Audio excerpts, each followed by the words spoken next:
All right, so we're going to talk about springtime crankbaits. Basically colors, where to throw them, how to throw them, depths. You know, there's a lot of different crankbaits out there, so we're just going to dive into it. Once that water hits 45 degrees, 46 degrees, it's crankbaiting time. So those fish will start moving up. They'll get on those rocky transition banks, leading back into spawning coves, and it's honestly the best time probably to throw a crankbait. So we're going to talk about 10 or 12 different kinds. We're going to talk about our favorite colors, and then obviously, you know, depths in which to throw them. So if you guys want to zoom in, we'll start talking about them. So the biggest thing, in my opinion, when it comes to crankbaits is colors.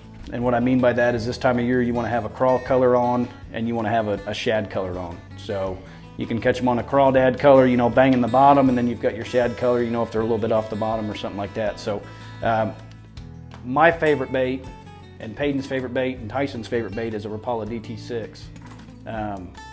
This time of year, they're going to get in that 4 to 8 foot, you know, depth range. So with the right pound line, you can actually get this down to about 7 feet. But like I said, you're always going to have a shad colored bait, and you're always going to have some sort of, you know, crawdad colored painted bait. So this one's custom painted. This one is just the color it comes out of the package, but you can find them, buy them, and go from there. Now RAPALA actually makes a DT4, which is, you know, for those 2 to 4 foot depths. And then same thing, you want, you know, like a crawdad colored bait, and then, you know, like a muddy water. This actually represents more of a bluegill or a shad than it does a crawdad, but, you know, something like that. So they also make a DT10. So RAPALA actually covers all 3 depth zones. And then same thing, you've got your shad colored bait. This is standard Helsinki shad right out of the package. And then this one was actually custom painted by a guy named Paul Cruz. So, but crawdad colored, shad color. There are baits that are made that look and act just like a crawfish. The most popular one is the Storm Wigglewort or pre-RAPALA Wigglewort. These things run anywhere between 8 and 14 feet, depending on what model you get.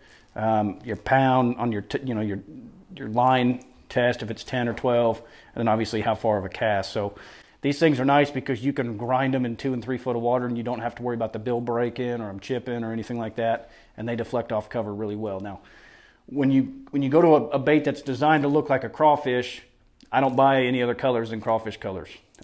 There's no point. A shad doesn't do what a crawdad does on the bottom, and there's no point in having one that looks like a shad. So, like I said, 10 feet is probably the deepest you can really get these to run, but they excel when you're in that 1 to 2, 3 foot of water. I mean, you can really bank the bottom on them. The new one, which everybody's throwing nowadays, is what they call a SPRO rock crawler. It's designed to look just like a crawdad, just like an old Wigglewort. The difference is, if you look at them, you can look at the difference in bill size. And the bill on that rock crawler is so much larger, and it's going to get down in that 14, 15 foot range. So when they're first moving up, like they're going to be this weekend and early in the next week, you know, this bait's probably going to be a little bit better than a Wigglewort just because it's going to get a little bit deeper.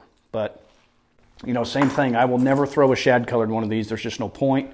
I will have like a natural green, you know, for clear water, and then maybe like a red or something more translucent that'll reflect and flash a little bit more in the dirtier water. So same thing, you want something, you know, that's better for dirty water, and then maybe something for that clear water. Now people are like, why red? Red's just a really good color in the spring. I don't know if crawdads are more red or bluegill, or, you know, shad kind of have a red tint to them when they die off. So that red doesn't only represent a crawdad, but it also represents, you know, the other kind of forage. So if there's one color I can say to throw right now, I'd say just buy a red crawdad crankbait and go throw it. But now the baits we went over, they're really good on bait casters. You know, 10-pound line, 12-pound line, 14-pound line, depending on how deep you want to fish. Monofilament's fine. Fluoro's probably the best as far as getting it down deeper, but mono's nice because they are banging rocks. So if you hit a rock and it gets stuck or something like that, that mono's going to float. It's going to help get that you know, bait back up to you. So probably the best crankbait ever made as far as cold water that you can throw on a you know, a spinning rod. This is your everyday bank fisherman as a RAPALA Shad Rap. We throw the 7 size. It's called a SR7. It's a little bit bigger. It gets down 8-12 foot, but same thing. You want a shad color, and then you want, you know, a gold or a crawdad colored, you know, bait. So, but you know, that 45, 48, 49, maybe even 50-degree water. I mean, there's nothing better if you're throwing from the bank, or if you can't throw a bait caster than a RAPALA Shad Rap. So the other one that I throw a lot of, and this is one of Peyton's favorites, this is the LUHR JENSEN speed trap. It's a little bit weird. It's got a really weird kind of, I don't know if you can see that or not, but it's a little bit more, I don't know, geometrical than the other ones. It's not really round, it's kind of squared, triangular. This bait has a very, very, very tight wobble. It gets down to about 8 foot. So maybe those deeper trees, those deeper docks, you know, those deeper bluff banks, it's hard to beat these right now. They run true out of the package. The only thing you want to do is change the hooks, because the hooks are absolutely horrible on them. And then obviously if you want to, you know, if you're fishing a lot of grass lakes or really shallow or really long points or really long shallow flats, the last one you can throw, and this is probably the most versatile one, is just a lipless crankbait. By lipless, I mean it's got no lip on it. There's no depth in which that lip will allow it to run. You can cast this out into 100 foot of water, you can cast it into 6 inches of water. If you're working at the bait on the bottom, obviously that crawdad color is going to work a little bit better because it's more of a crawfish. But if you're, you know, suspended fish, yanking it off the bottom, yo-yoing it, working it above grass, you know, a shad color, gold, silver, you know, silver with a blue back, something like that. So you can get them in a 1 ounce, you can get them in a 1/4 ounce, just depending on how deep you're fishing.